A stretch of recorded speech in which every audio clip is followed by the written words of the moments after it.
Mesdames et messieurs, bonsoir. Merci de nous rejoindre dans le débat de ce soir. Dans l'actualité, la décision des CC 26-004, la Cour constitutionnelle déclare irrecevable le recours d'un citoyen qui espérait voir la haute juridiction prescrire des mesures exceptionnelles pour l'organisation de la prestation de serment du président élu.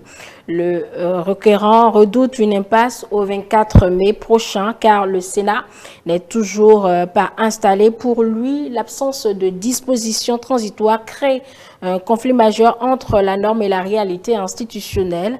Réunis au siège justement de l'institution, les sages ont tranché, le recours est irrecevable et il n'y a pas lieu de se prononcer d'office. Cette décision clôt-elle pour autant le débat? Nos invités donneront leur avis citoyen là-dessus.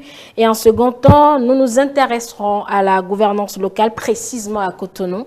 Lors d'échanges avec son administration, le maire Luc Nyankadja a placé la performance au cœur de son mandat, mais au-delà des discours, comment les procédures de l'hôtel de ville impactent-elles le quotidien des Cotonois?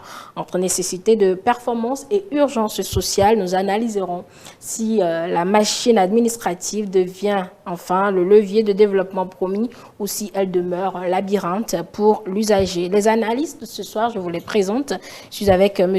Didier Mankou, il est un militant du Parti du Bloc républicain. Bonsoir, merci d'être avec nous. Bonsoir, Madame Angèle. Bonsoir, chers téléspectateurs. Serge Defodji, juriste analyste politique. Bonsoir, merci d'être avec nous. Bonsoir, Angèle. Bonsoir, chers téléspectateurs. Et enfin, vous, Aristide Kanoussou, vous êtes chroniqueur politique. Bonsoir, merci d'être avec nous. Bonsoir, Angèle Toboula. Bonsoir à tous les téléspectateurs de ETélé. Chers invités, restons factuels sur le premier sujet. Le nœud du problème est l'absence du bureau du Sénat pour la cérémonie du 24 mai prochain. La Cour a déclaré le recours de M. Daga irrecevable pour deux raisons clés.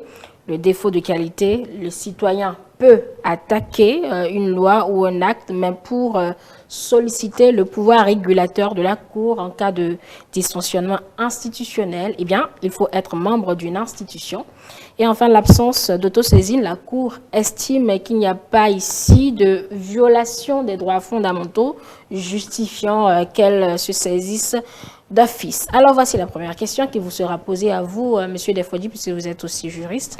En rejetant le recours pour défaut de qualité, la Cour a-t-elle, selon vous, réglé le problème ou a-t-elle simplement montré la voie à suivre pour débloquer peut-être la situation?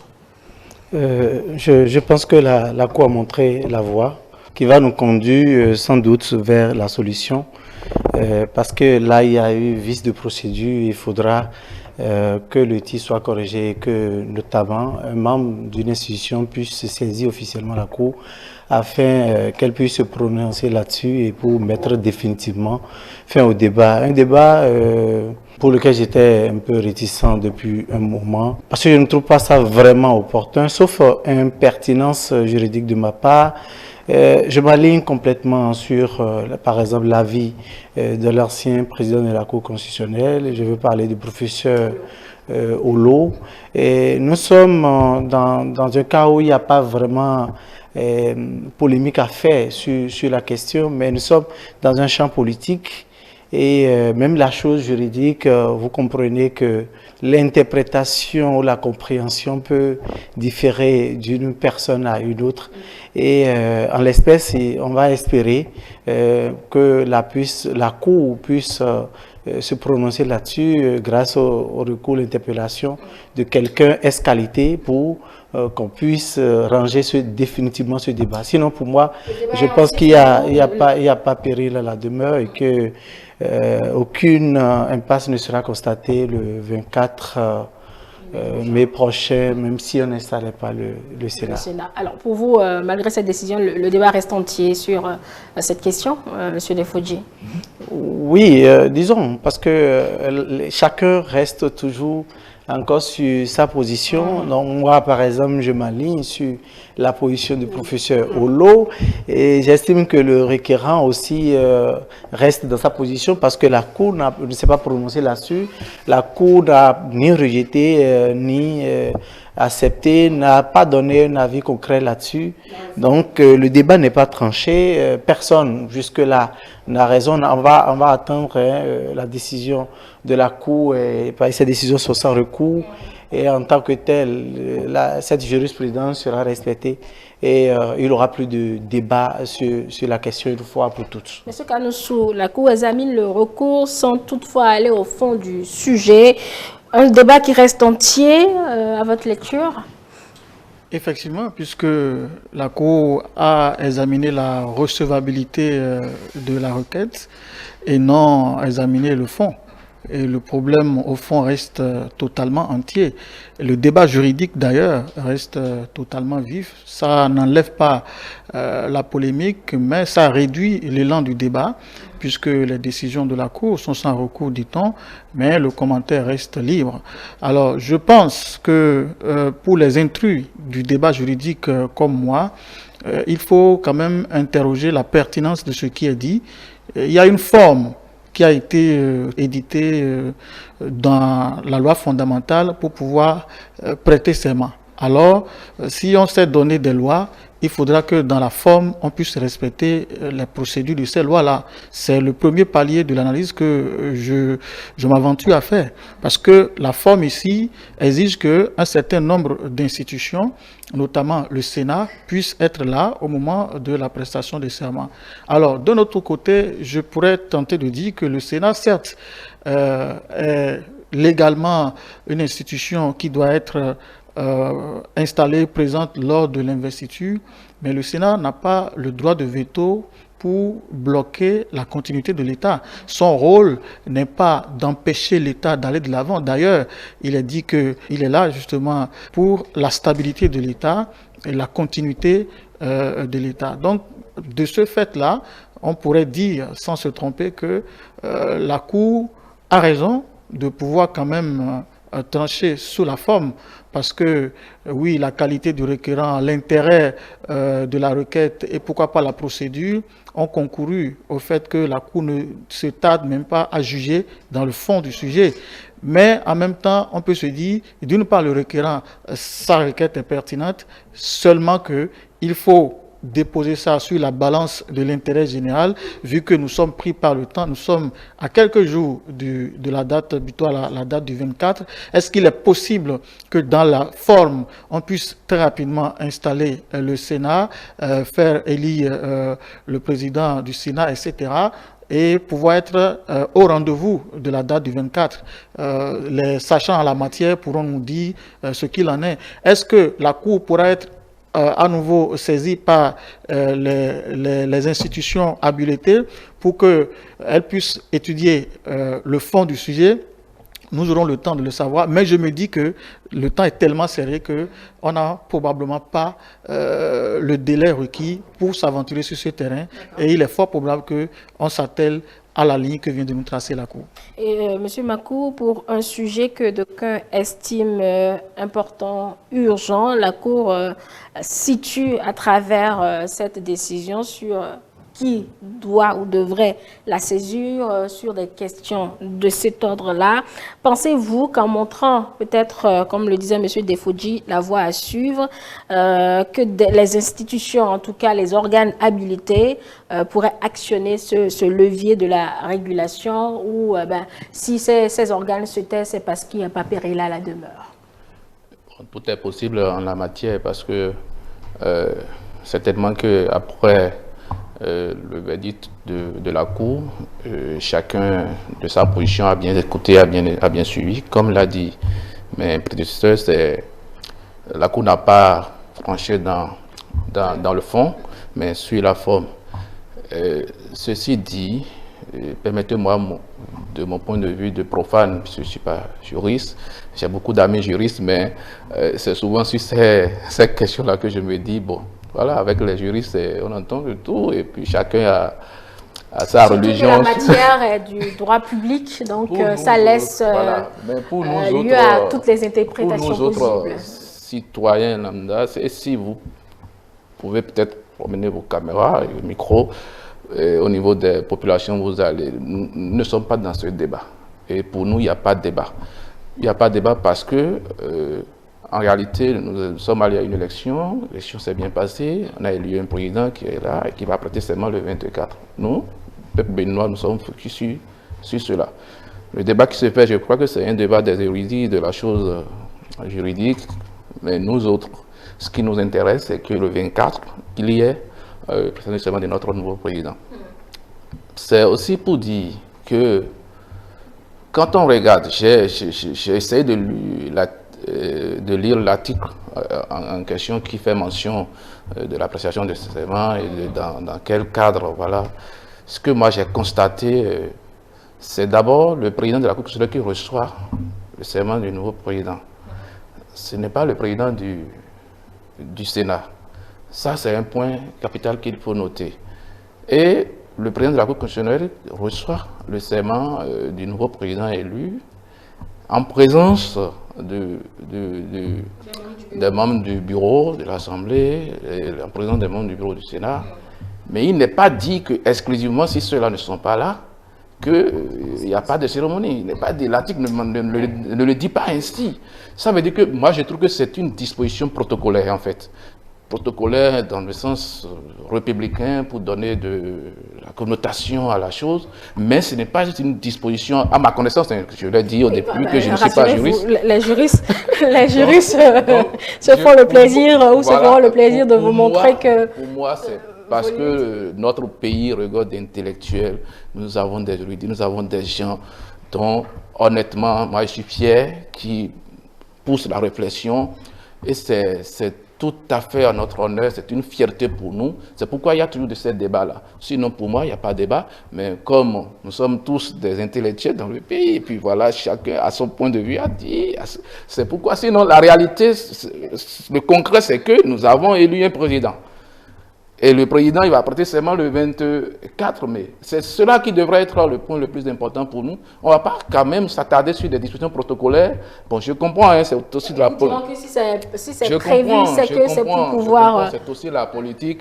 Et c'est des choses qui nous retardent en réalité. Permettez-moi de faire cette digression-là pour dire que c'est des choses qui nous retardent. Nous faisons des débats parfois inutiles, je le dis sans embâche, hein, qui nous éloignent du concret, de la réalité.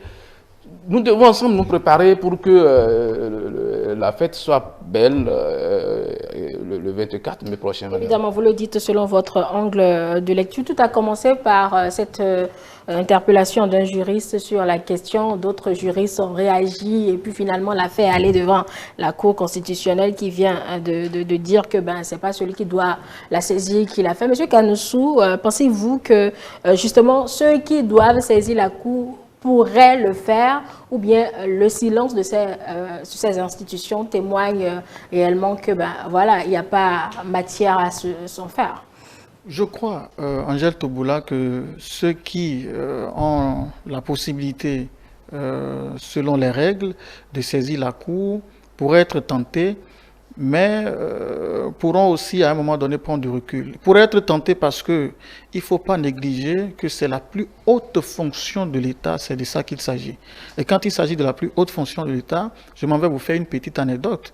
Le président Patrice Talon, en venant en 2016, c'est un acte citoyen qui a amené cet entrepreneur, cet homme d'affaires à devenir aujourd'hui le président de la République. L'acte citoyen selon lequel il faut aller aux urnes, voter pour dire je dépose mon bulletin, je mets le tampon dessus pour voter pour telle personne. C'est un acte simple, banal, mais qui a une puissance, qui a une portée très lourde. C'est ça qui fait qu'aujourd'hui, le président Patrice Talon, il est capable d'ordonner à l'armée d'agir. Alors qu'en 2016, avant 2016, il n'avait pas cette possibilité. Donc, il faut que, au regard de la plus haute fonction dont va être investi celui qui est élu président de la République, que le protocole soit respecté. Le problème que nous avons généralement en Afrique, ce n'est pas un problème d'érudits et autres.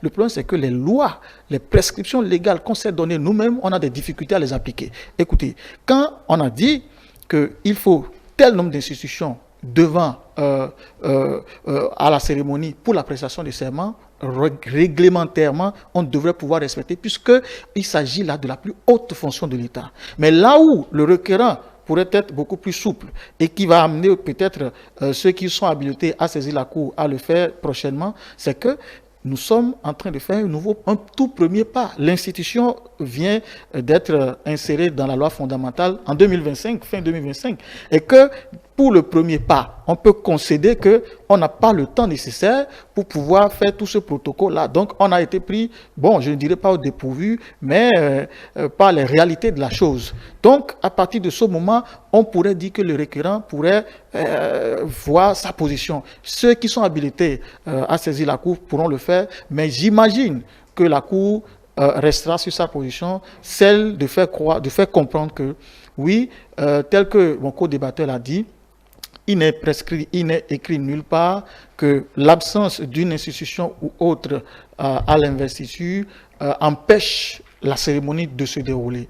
Mais en même temps, il ne faut pas oublier que quand on dit que c'est A plus B, ça fait AC, il faut que ça soit ça. Bien évidemment, on dirait vous autant. Oui, tout à fait. Vous voyez, avec le débat de ce soir, vous auriez touché du doigt que la polémique, je vais dire le débat reste intact parce que ici, il y a M. Macron qui disait qu'il n'est pas juriste, mais il a fait une analyse qui rejoint complètement ma manière de penser la chose.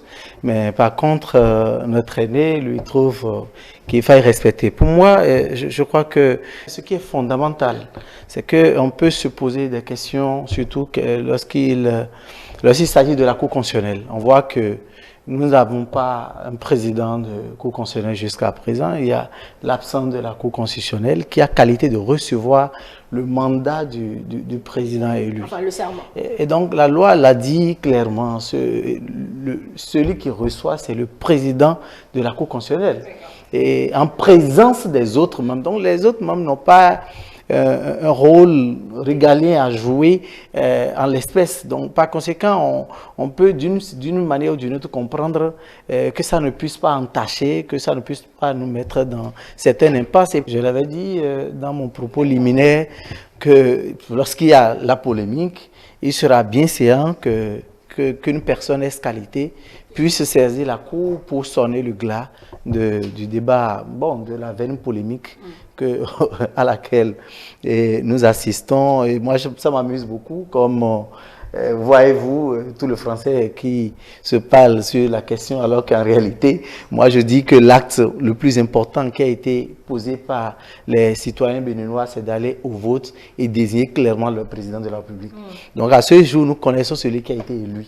Et le peuple béninois n'attend que cette personne-là pour commencer par travailler sur le projet de société qu'il lui aurait présenté.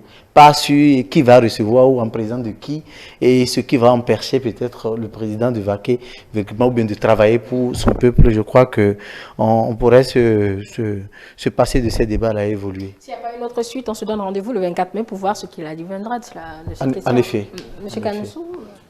Moi, ma position elle est claire. Hein. On ne peut pas rester dans de vaines polémiques. Il faut aller à l'installation, à l'investiture du président de la République. Mais à l'avenir, tâchons de faire ce qu'on a écrit, tout simplement.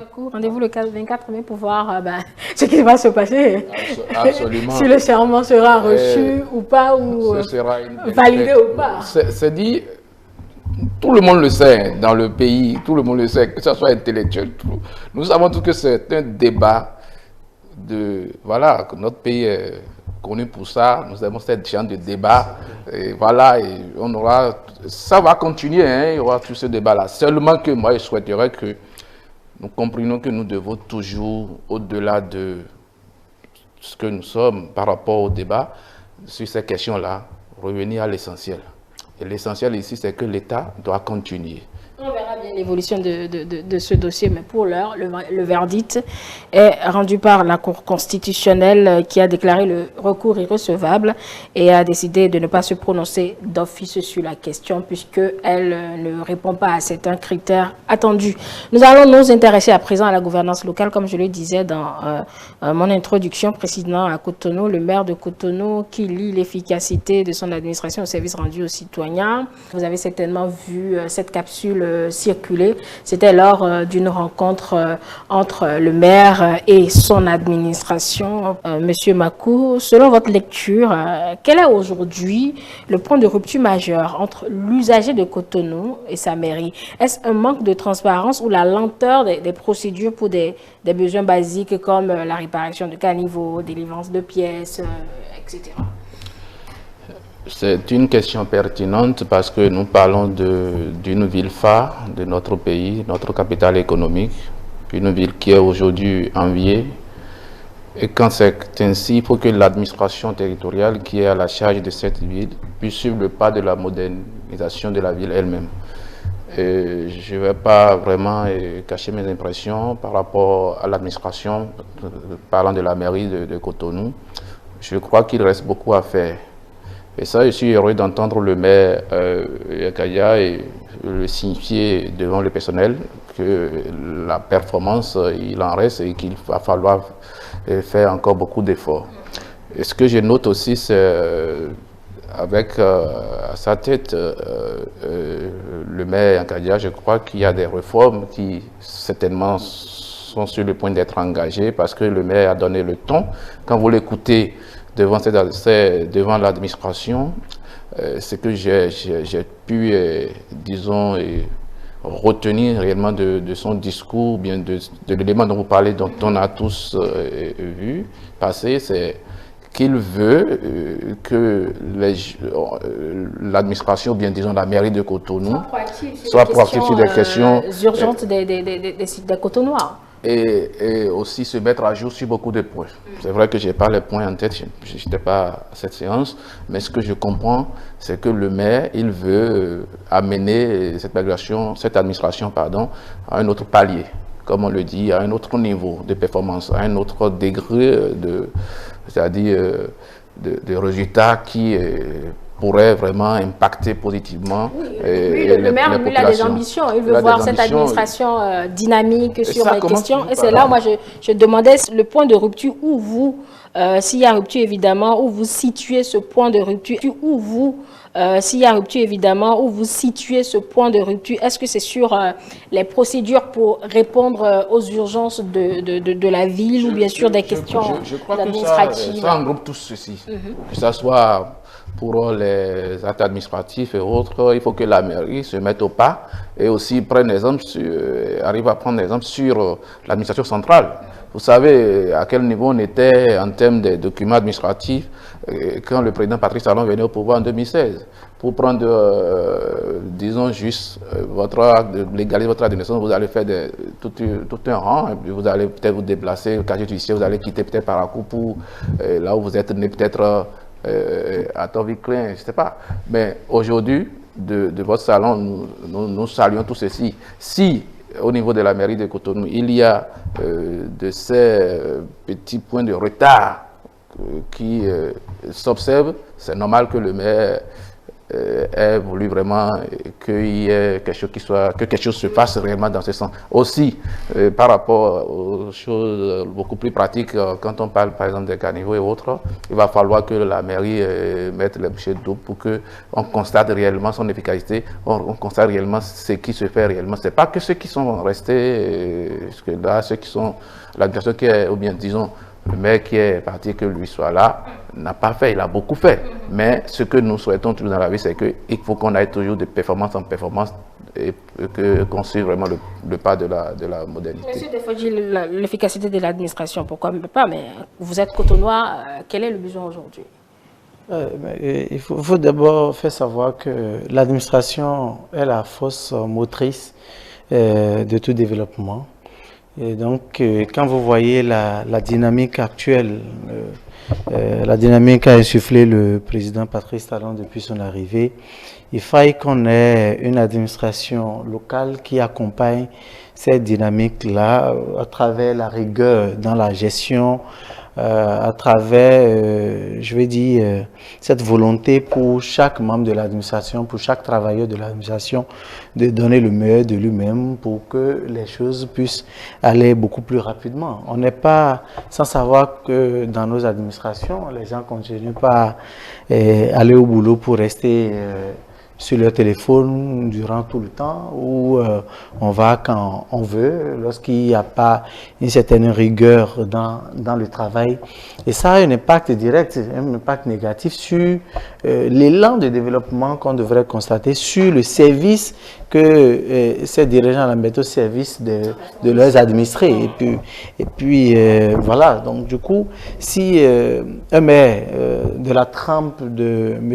Luc Nyankadja, pour qui nous connaissons véritablement le parcours qui est le sien, on sait que c'est quelqu'un qui connaît très bien l'administration béninoise, qui a occupé beaucoup de hautes fonctions et qui sait à peu près ce qu'il faut pour booster le développement de Cotonou. C'est vrai que beaucoup de choses se font, mais l'administration locale a un rôle déterminant à jouer là-dedans et il faudrait que ce rôle-là soit joué avec beaucoup d'efficacité. Donc c'est une dynamique, ma foi, à accompagner pour que la lenteur administrative qu'on constate par moment, il y a des choses qui relèvent du rôle de la mairie, on les appelle, on ne voit personne, que ça puisse être réglé plus rapidement comme les administrés le souhaitent. Et justement, à ce propos, M. Kanoussou,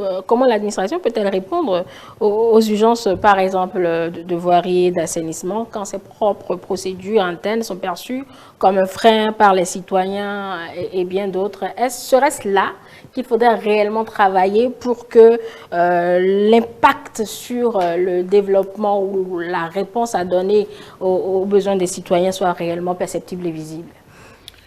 Écoutez, à l'avènement de la décentralisation, quand on fait le point à date, je pense que le progrès que le Bénin a connu depuis 2016 est un progrès fulgurant. Et c'est ça qui bonifie d'ailleurs toute volonté politique d'édile, de mairie, quelle que soit sa position au Bénin, dans les 77 communes. Parce qu'il y a déjà un élan qui a été imprimé de façon verticale du haut jusqu'en bas, et de sorte à ce que même sur nos territoires, on constate que c'est l'État central qui construit les voies, c'est l'État central qui fait le curage de caniveaux, c'est l'État central qui gère comment dire, la collecte d'ordures, c'est l'État central, ici à Cotonou par exemple, qui gère comment améliorer nos berges lagunaires, parce que là, quand vous allez au niveau de la berge lagunaire, sincèrement, c'était, il y a quelques années, c'était de la pure pagaille, mais aujourd'hui, il y a de l'amélioration. Quand vous allez à la plage, etc., il y a des voies. Quand on prend des quartiers comme Cette-Vie, tous ceux qui habitent aujourd'hui, ils sont sidérés par tout ce qui est fait. Mais tout ça, c'est venu de l'État central. Le projet SGDS pour la collecte, la ville propre, etc., c'est venu de l'État central. De sorte à ce que nous-mêmes, on se pose la question de savoir quelle est la part de responsabilité de nos mairies pour l'intérêt des citoyens. Donc aujourd'hui, c'est déjà bon qu'on ait un acteur politique qui ait la volonté politique, il faut le préciser, c'est une volonté politique qui va surfer sur les grands chantiers qui ont déjà été ouverts, qui sont déjà même à un niveau élevé. Il faut le dire, hein, ce que Luc Nyankadja a fait ou entend faire, un Luc peut en cacher un autre, l'autre aussi l'a fait, chacun dans la limite de son possible, mais il faut reconnaître que eux tous, depuis l'avènement du président Patrice Talon, sont en train de surfer sur les résultats de l'État central. Donc aujourd'hui, il veut faire l'effort de montrer qu'il veut travailler. Bon, à eux de trouver les chantiers pertinents pour convaincre les populations qui sont en train de travailler. Sinon, honnêtement parlant, moi, je n'ai pas encore vu le résultat palpable au niveau de la décentralisation. C'est là que j'interroge justement l'efficacité. Là, on a entendu le maire vouloir presque que l'administration gicle sur des questions urgentes, mais si l'administration reste inefficace, par exemple, le maire dispose-t-il réellement de leviers nécessaires pour sanctionner une contre-performance? Reste, n'est-ce pas, là aussi un autre pan de la question de l'administration, de l'efficacité de cette administration-là, M. Kanoussou. Oui, écoutez, nous sommes d'accord que dans tout élan que ce soit dans une vision politique ou tout autre, il y a forcément des contraintes internes. Il y a de ceux-là qui sont réfractaires à l'évolution. C'est au maire de savoir comment faire pour que unanimement il puisse se lancer sur les questions de développement à la base. Aujourd'hui, nous avons plusieurs préoccupations dans l'administration au niveau des actes, des légalisations, ceci et cela. Mais quand on va pour ces différentes préoccupations, comment ça se fait? Pour des questions d'inhumation des gens, des problèmes d'achat de tombes, etc., etc. Comment l'administration au niveau territorial gère ces questions-là, qui sont des questions qui touchent réellement au quotidien des Béninois. C'est vrai, l'État central fait quelque chose qui touche de façon plus large aux Béninois, mais il faut maintenant que l'administration territoriale, de façon particulière, puisse toucher encore, de façon particulière, personnalisée, toucher le quotidien de chaque Béninois. Et il revient à Luc Yankadja, avec son administration, eh bien, d'identifier, peut-être qu'ils l'ont déjà fait, d'identifier ces paliers-là et d'y travailler. Et surtout, de communiquer autour. Et j'espère que c'est ça, ils ont commencé par le faire, de communiquer autour pour que nous ayons l'information et que à l'horizon, je ne sais pas, 2000 combien, on va apprécier le résultat de tout ce qu'ils ont eu à lancer. C'est vrai que le diagnostic posé par M. Kanoussou, oui, c'est ça, non? exact. Bien, je vais y arriver, est tout à fait correct. Je partage ça entièrement. Il faudra que la mairie puisse se rendre compte du rôle qui est le sien.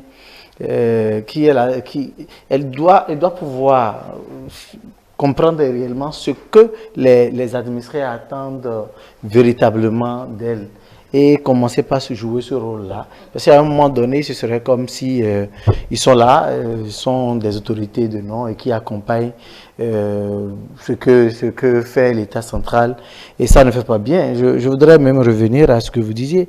Les maires ont toujours une marge de manœuvre. Et le tout part déjà de la volonté, et le tout part de leur projet de mandature communale. Et parce que le maire reste toujours un chef hiérarchique du secrétaire exécutif. Il y a une relation hiérarchique entre les deux. Donc lorsqu'il constate une faiblesse au niveau d'un maillon, il revient au maire de mettre la pression sur le secrétaire exécutif pour que le travail soit fait. Mais pour que ceci soit une réalité, il faut qu'il s'approprie véritablement le rôle qui est le leur. Et après, définir leur vision par rapport à la commune et comment ils pourront y arriver. Pour moi, si un maire comme Luc Yankadja, qui sait pourquoi il est venu à la tête de la mairie, qui a un programme bien déterminé pour la commune de Cotonou, je n'ai aucun doute qu'il mettra tous les atouts nécessaires à son profit pour les concrétiser. Je suis sûr que même la loi qui instaure les secrétaires exécutifs, ces lois-là ne vont pas lui empêcher de jouer son rôle convenablement parce qu'il sait comment y arriver. Monsieur Macron? Oui, vous voyez, il faut que les citoyens, quand ils viennent, il faut qu'ils constatent qu'il y a un changement, qu'il y a l'accueil, qu'il y a l'accompagnement et que on ne va pas là pour traîner, se décourager, retourner juste pour des pièces administratives et qu'au-delà de cela, quand au projet sur le terrain, on constate qu'au-delà de ce que l'administration centrale fait, de ce que l'État fait, que la mairie de Cotonou a aussi des projets phares pour la ville et que voilà, on n'est pas là juste pour profiter du bilan et voilà, de ceux qui sont au niveau central. Et vous, M. Kanoussou, déjà qu'il y a la volonté d'améliorer qui est affichée là, quelle est la réforme prioritaire peut-être pour que le Cotonois ne voit plus la mairie comme une contrainte, mais comme un véritable partenaire de service sur cette question? L'une des réformes prioritaires, ça avait déjà démarré, on ne sait pas pourquoi ça s'est arrêté et on ne nous a pas expliqué non plus ce qui adviendra de ce projet-là. C'est la police municipale. Nous sommes dans une ville métropole, nous sommes la porte d'entrée du Bénin et les autorités municipales ont eu cette idée brillante de créer la police municipale. Vous savez que Cotonou est saturé en matière de circulation et nos forces de sécurité sont aussi parfois dépassées par la régulation de nos circulations et que cette police municipale venait en soutien à la police réglementaire. Mais à un moment donné, cette police municipale a disparu. Nous, on ne sait pas pourquoi. Et il va falloir qu'on puisse les retrouver parce que la police... Un recensement, bien sûr, le lancement d'un recrutement, mais jusque-là, récemment. Au moins, pour ceux qui étaient sur le terrain, on ne sent plus leur présence. Ça fait partie des activités à travers lesquelles la municipalité de Cotonou pourrait se démarquer très clairement de ce que mène l'État central comme action. Et je pense que concomitamment à cela, les petits actes dont on a parlé tout à l'heure, et nous sommes en train d'aller, pour ne pas dire que nous sommes déjà en saison pluvieuse, il faut veiller aux questions d'inondation, de curage des caniveaux, parce que oui, l'État a fait son travail et puis on a des infrastructures qui nous permettent de circuler normalement, de drainer l'eau normalement, mais quand on ne va pas travailler sur la citoyenneté, l'acte de civisme des citoyens, de ne pas détruire les biens publics, de ne pas déposer des ordures dans les caniveaux, etc., il faut que la municipalité se penche sur ça, fasse une communication plus ou moins agressive pour que les gens comprennent qu'on doit entretenir ces biens-là. Quand vous ne faites rien de tout ça là, vous n'arrivez pas à vous démarquer de ce que l'État a fait. Donc moi je pense que ce sont des chantiers qui sont là et sur lesquels Luc Nyakadia et tout le conseil municipal pourraient tout simplement se pencher. En tout cas, celui qui est là, c'est ce qu'il a à faire. Évidemment, nous nous projetons. Monsieur Defodji,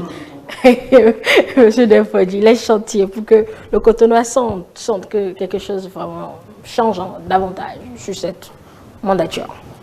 Oui, on voudrait que la dynamique puisse continuer. Aujourd'hui, dans les classements des villes les plus propres, peut-être, de l'Afrique, on est très bien positionné.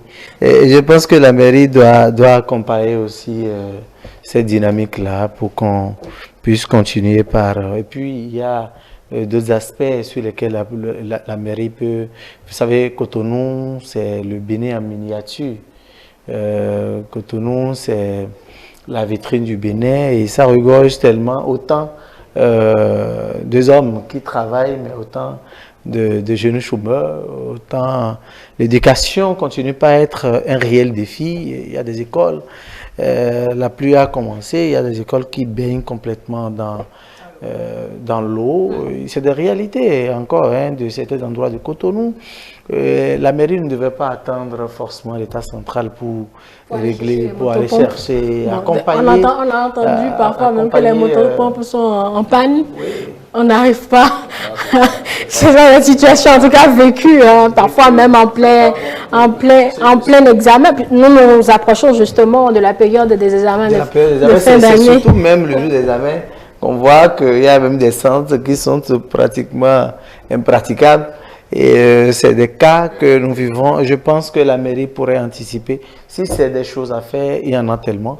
Il faudrait juste qu'on ait une vision par rapport à ça et qu'on définisse clairement un plan et on fait le suivi par rapport à ceux qui interviennent dans le processus pour que ça soit fait. Luc Nyakadia, qui beaucoup, lui, il est spécialiste quand même de cas de vie. Je pense que en ce qui concerne les cas de vie, fera le nécessaire, mais qui n'oublie pas l'éducation, qu'il n'oublie pas le chômage des jeunes, qui crée des opportunités pour que les jeunes de Cotonou, là, au lieu de visiter dans la loi SVT, en allant de conseil en conseil, parce qu'on organise beaucoup, qu'ils puissent être intégrés dans des projets qui pourront les aider. La mairie peut faire beaucoup de choses dans ce sens. Monsieur Macron? Je pense que l'essentiel est dit. Et nos autorités, ce que j'aime dans la dynamique actuelle à tous les niveaux, c'est que nos autorités sont toujours à l'écoute. Ils nous écoutent et ils prennent toujours et ce qui est dit, voilà ce qu'il faut faire. Et je suis serein et sais que le maire Luc Nyakadia tiendra compte de tout ce qui a été dit ici pour le bonheur de nous tous. Je voudrais résumer ce qu'il attend le maire Luc Nyakadia en 3 mots. C'est sécurité, civisme, dynamisme. Sécurité, j'insiste sur sécurité parce que la police municipale, c'est d'autant plus important que même le président élu qui va prendre fonction le 24 mai en a fait mention, non seulement fait mention, mais on a fait un projet de société. Et il compte généraliser ça dans les 77 communes du Bénin. Alors, je pense que c'est quelque chose que les communes, les municipalités devraient normalement prendre à bras le cœur et révéler ça comme cela se doit. Mais c'est resté centralisé à Cotonou. Même Cotonou aussi n'a pas pu bien gérer. Mais il va falloir que sur ce plan-là, le maire puisse quand même bien travailler là-dessus. Côté civisme, on a fait des pas sur le plan infrastructurel, etc., etc., etc. Mais il faut travailler maintenant à ce que les populations puissent respecter ce qui a été fait. Maintenant, dynamisme, ça englobe tout ce qu'il y a à faire comme administratif, les petits besoins dans les marchés, les écoles inondées et tout ça. Il faut être dynamique sur le terrain. Il ne faut pas se cacher dans un bureau, dans un fauteuil feutré, climatisé, avec, bon, je ne sais pas, des collaborateurs qui font peut-être des fiches moins exactes que ce qui se fait sur le terrain. Il faut descendre pour aller voir de façon dynamique ce qui se fait. Et là, vous avez la capacité de prendre des décisions qui s'y est correctement. Administratif, donc au profit des administrés de Cotonou, le maire de Cotonou y tient. Nous avons évalué comment cela est possible pour constater donc l'effet de la mairie sur les besoins des citadins.